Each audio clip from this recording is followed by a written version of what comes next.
चलिए जानते हैं क्या है आज के इंडियन स्टॉक मार्केट का हलचल। आज बात करते हैं 12 मार्च 2026 की, एक ऐसी तारीख जब भारतीय शेयर बाजार में जैसे भूचाल ही आ गया। हर तरफ एक ही हेडलाइन थी, बाजार फिर भरभराया। तो आखिर उस दिन हुआ क्या था? आइए इस पूरी कहानी को परत दर परत समझते हैं। माहौल पता है, इसी एक लाइन ने तय कर दिया था, हाहाकार। ये सिर्फ एक शब्द नहीं था, बल्कि उस दिन हर इन्वेस्टर के दिल की आवाज थी। सवाल ये है कि इस हाहाकार के पीछे की वजह क्या थी? नंबर जिसने सच में सबको हिलाकर रख दिया। बॉम्बे स्टॉक एक्सचेंज का सेंसेक्स 829.29 पॉइंट्स नीचे गिरा। अंदाजा लगाइए, ये पिछले 6 महीनों में आई सबसे बड़ी एक दिनी गिरावट थी। सिर्फ एक जगह नहीं लगी थी, नेशनल स्टॉक एक्सचेंज का निफ्टी भी 227.70 पॉइंट्स लुढ़क गया।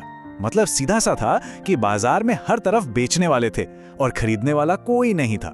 इससे पहले कि हम कहानी में आगे बढ़े, चलिए फटाफट इन दो शब्दों को समझ लेते हैं, सेंसेक्स और निफ्टी। ये भारतीय शेयर बाजार के दो मेन स्कोरबोर्ड हैं।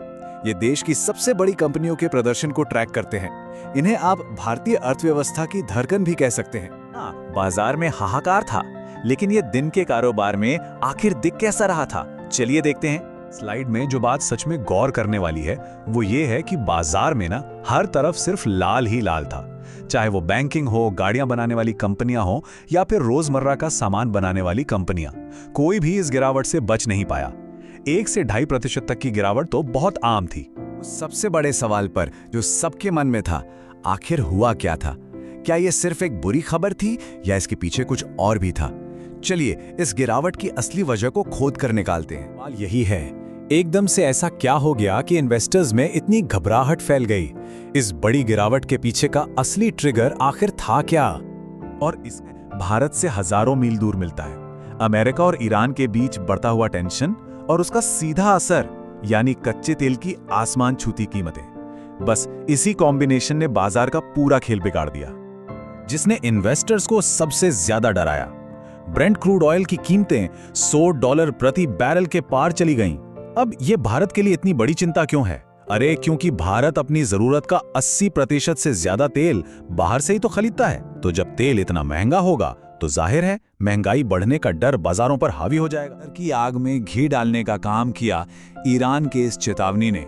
जब ईरान ने कहा कि दुनिया को $200 प्रति बैरल के तेल के लिए तैयार रहना चाहिए, तो ग्लोबल इकोनॉमी में खलबली मच गई। भारत तक ही सीमित नहीं थी, इस एक घटना ने ना दुनिया भर के बाजारों में अपनी लहरें छोड़ी। चलिए देखते हैं कि इसका ग्लोबल असर कैसा रहा। देखिए, पूरी कहानी साफ कर देती है। जापान से लेकर दक्षिण कोरिया तक एशिया के बाजार गिरे।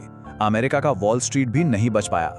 और एक मजेदार बात देखिए, जब भी बाजार में ऐसी घबराहट होती है ना, तो इन्वेस्टर्स अक्सर अपना पैसा अमेरिकी डॉलर में लगाना सेफ समझते हैं।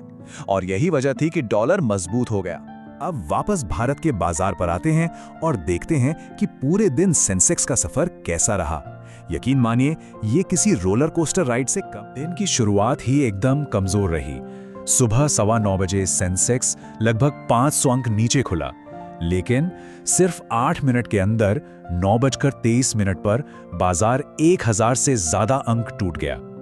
दोपहर में थोड़ी रिकवरी की कोशिश तो हुई, लेकिन वो काफी नहीं थी और आखिर में बाजार 829 अंकों की भारी गिरावट के साथ ही बंद हुआ।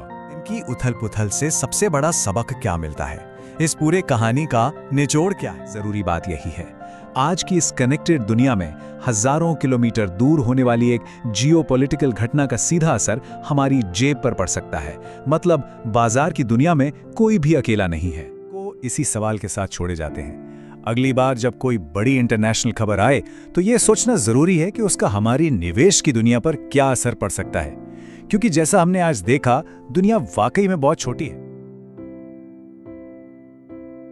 शेयर बाजार में निवेश बाजार के जोखिम के अधीन है। मैं कोई सेबी पंजीकृत रिसर्च एनालिस्ट नहीं हूँ। मेरी तरफ से मैं बेस्ट जानकारी प्रोवाइड करने का पूरा प्रयास करता हूँ, और शेयर मार्केट में कोई भी ट्रेडिंग या निवेश का सिस्टम 100% परफेक्ट नहीं होता है। इस वीडियो में दिखाई गई जानकारी से आपको शेयर बाजार में 100% लाभ ही होगा, इसकी कोई गारंटी नहीं है। आपको इससे नुकसान भी उठाना पड़ सकता है।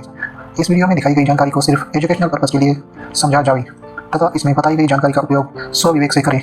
मैं इस वीडियो का निर्माता किसी भी नुकसान के लिए उत्तरदायी नहीं हूँ। Thank you.